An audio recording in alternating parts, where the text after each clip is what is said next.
So let's take a moment to look at several different vPC failure scenarios and how those will impact the operational state of your network.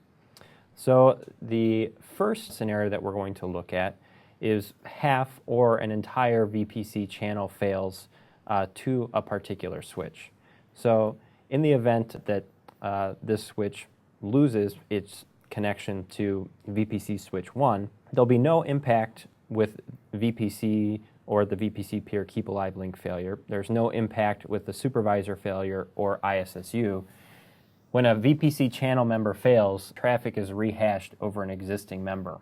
When half of the vPC channel fails, traffic is rehashed, rerouted to the vPC peer. And in that case, some traffic will traverse across the vPC peer link.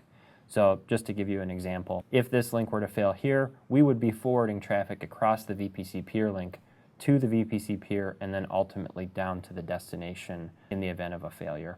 And also, if we needed to reach from device to device, we would forward across the peer link in some scenarios to reach that other device. The next failure scenario that we're going to discuss is if the vPC primary device fails.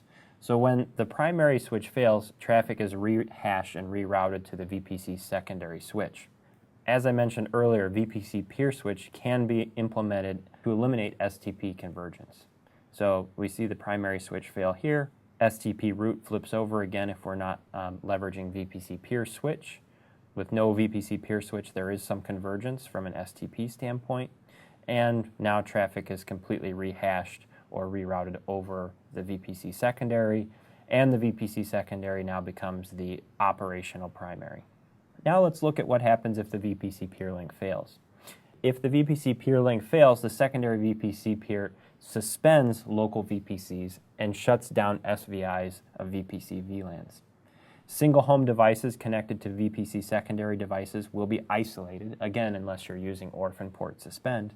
And dual active does not occur if the peer keep alive link fails after the vPC peer link fails. So something to note there. So again, if we lose the VPC peer link as illustrated here, VPC secondary shuts down all of its VPC interfaces, including SVIs that are associated with those VPC VLANs, and we have a device that becomes isolated. Again, orphan port suspend would allow that device to be shut down as well. Now, in an extreme scenario, let's talk about what can happen if the VPC keep alive link fails first and the VPC peer link fails later, or both of them fail together. Again, the VPC peer keep alive link will not cause a disruption if it fails on its own, but certainly you want to monitor it, because if it does fail and then the peer link fails, you'll see here the results can be pretty disastrous. So if both fail at the same time, we now have a VPC dual active scenario where both the primary and the secondary operate in a primary fashion. And to recover that, we need to bring up both the VPC peer keep alive and the VPC peer link to recover. After recovery, the configured VPC secondary peer will remain as the operational primary, and a VPC role change requires the bring down, bring up of the peer link. So you could bring down the peer link and bring it up again to get the role to flip back over. Auto VPC preemption isn't supported since role change is disruptive.